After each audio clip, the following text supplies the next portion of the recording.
This is the Man Stop It podcast. Man Stop It.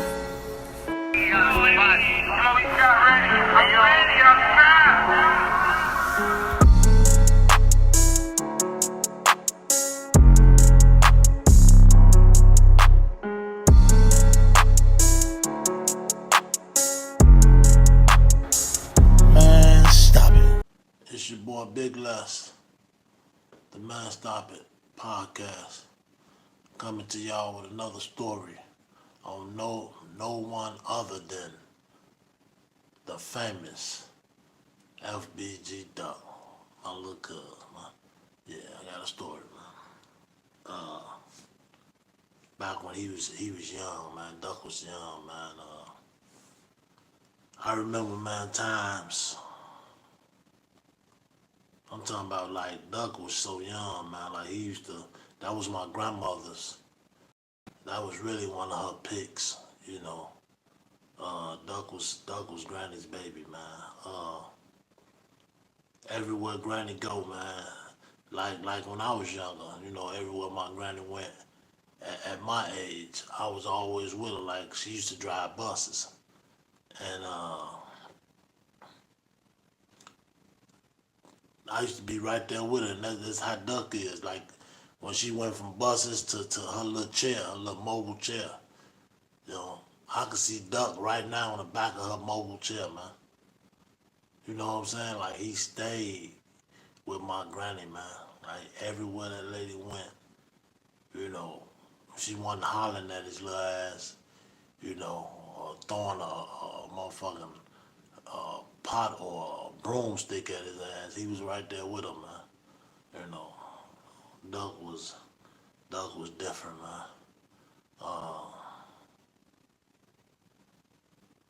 Like I said, a lot of stuff that's going on now with a lot of these rappers and, you know, wannabe rappers and all that, man, that wouldn't be happening, man.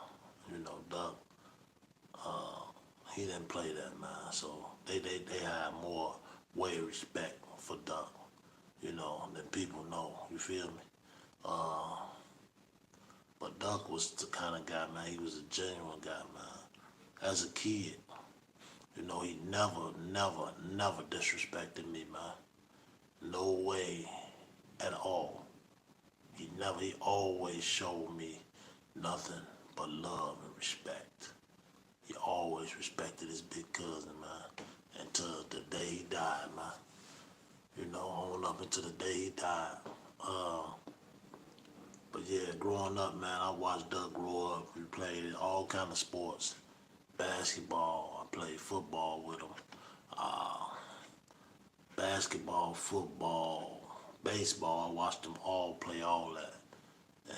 And Duck actually was good at that stuff. He was good at sports, you know, but I always knew that he was going to be some type of artist in the music industry. You know, always knew that because his little dance moves as a kid, you know, the usher moves and all that, man, he was raw with it. You know what I'm saying?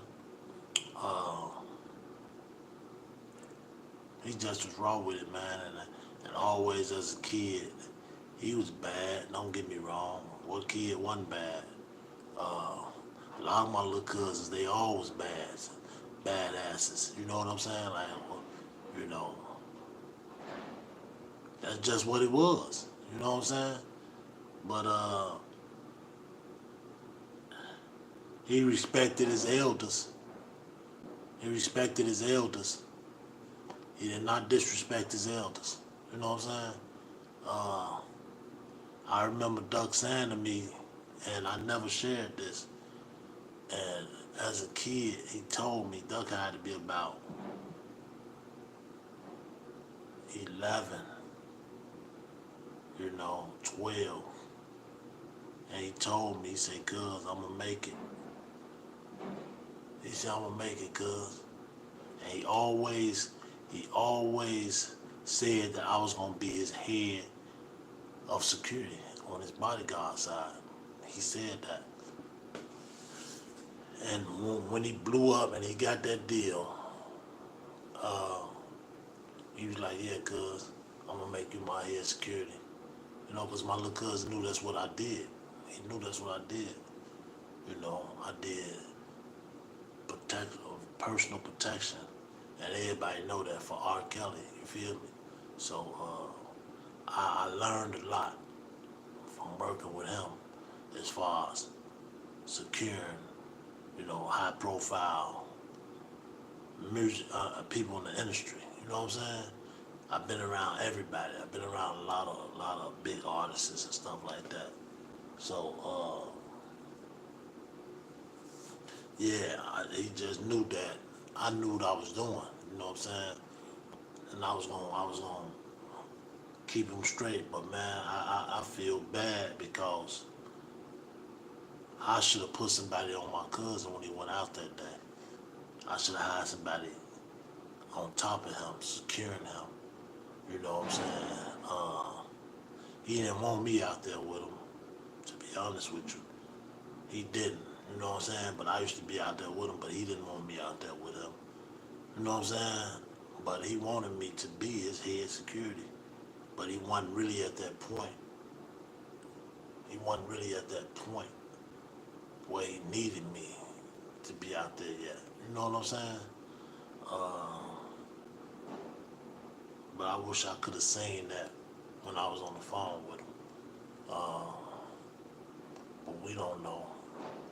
We never know, man. I would have been there with him. But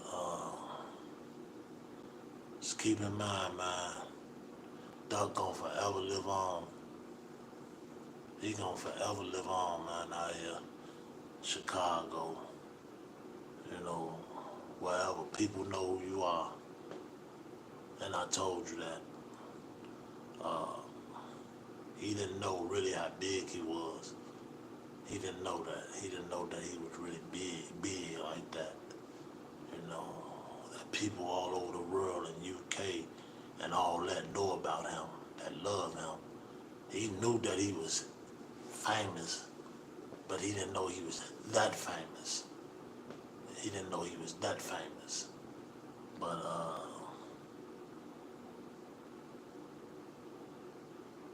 we used to sit and just high talk sometimes, just me and him by ourselves. And he'd speak on certain situations, man, that you know, he paid attention to everything around him and everybody. He paid attention to that. You know, he paid attention. He really did.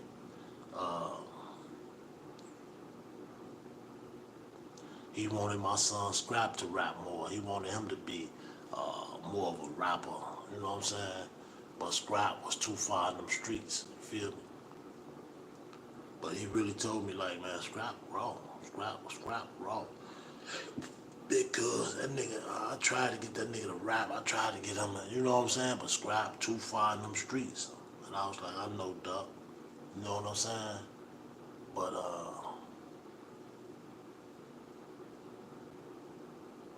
this your boy Big Les, man. Man, stop the podcast. I love you, Duck. And you're gonna always be a legend. Always be a legend, man. But this your boy Big Les, the Man Stop It podcast. I'm out.